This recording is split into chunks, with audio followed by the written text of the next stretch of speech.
Chapter 2. After these things, when the wrath of King Ahasuerus was appeased, he remembered Vashti, and what she had done, and what was decreed against her. Then said the king's servants that ministered unto him, Let there be fair young virgins sought for the king. And let the king appoint officers in all the provinces of his kingdom, that they may gather together all the fair young virgins unto Shushan the palace, to the house of the women, unto the custody of Hege, the king's chamberlain, keeper of the women, and let their things for purification be given them. And let the maiden which pleaseth the king be queen instead of Vashti. And the thing pleased the king, and he did so. Now in Shushan the palace there was a certain Jew, whose name was Mordecai, the son of Jair, the son of Shimei, the son of Kish, a Benjamite, who had been carried away from Jerusalem with the captivity which had been carried away with Jeconiah king of Judah, whom Nebuchadnezzar the king of Babylon had carried away.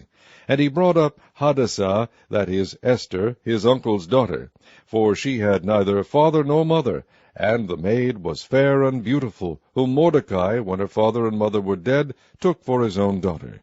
So it came to pass, when the king's commandment and his decree was heard, and when many maidens were gathered together unto Shushan the palace, to the custody of Hege, that Esther was brought also unto the king's house, to the custody of Hege, keeper of the women. And the maiden pleased him, and she obtained kindness of him, and he speedily gave her her things for purification, with such things as belonged to her, and 7 maidens which were meet to be given her out of the king's house. And he preferred her and her maids unto the best place of the house of the women. Esther had not shewed her people, nor her kindred, for Mordecai had charged her that she should not shew it. And Mordecai walked every day before the court of the women's house, to know how Esther did, and what should become of her. Now when every maid's turn was come to go in to King Ahasuerus, after that she had been 12 months, according to the manner of the women, for so were the days of their purifications accomplished, to wit, 6 months with oil of myrrh, and 6 months with sweet odours, and with other things for the purifying of the women. Then thus came every maiden unto the king. Whatsoever she desired was given her to go with her out of the house of the women unto the king's house.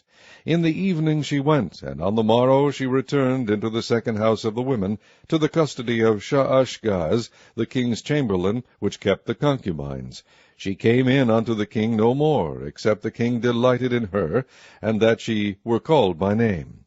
Now when the turn of Esther, the daughter of Abihail, the uncle of Mordecai, who had taken her for his daughter, was come to go in unto the king, she required nothing but what Hege, the king's chamberlain, the keeper of the women, appointed. And Esther obtained favor in the sight of all them that looked upon her. So Esther was taken unto King Ahasuerus into his house royal in the 10th month, which is the month Tebeth, in the 7th year of his reign.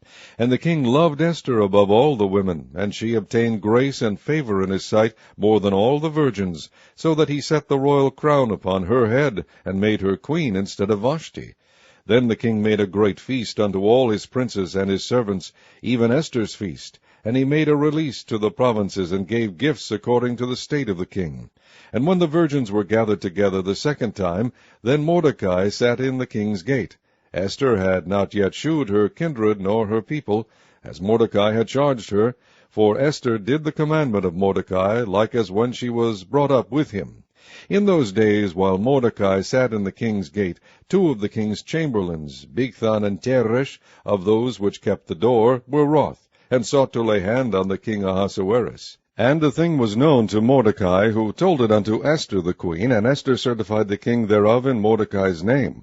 And when inquisition was made of the matter, it was found out. Therefore they were both hanged on a tree, and it was written in the book of the Chronicles before the king.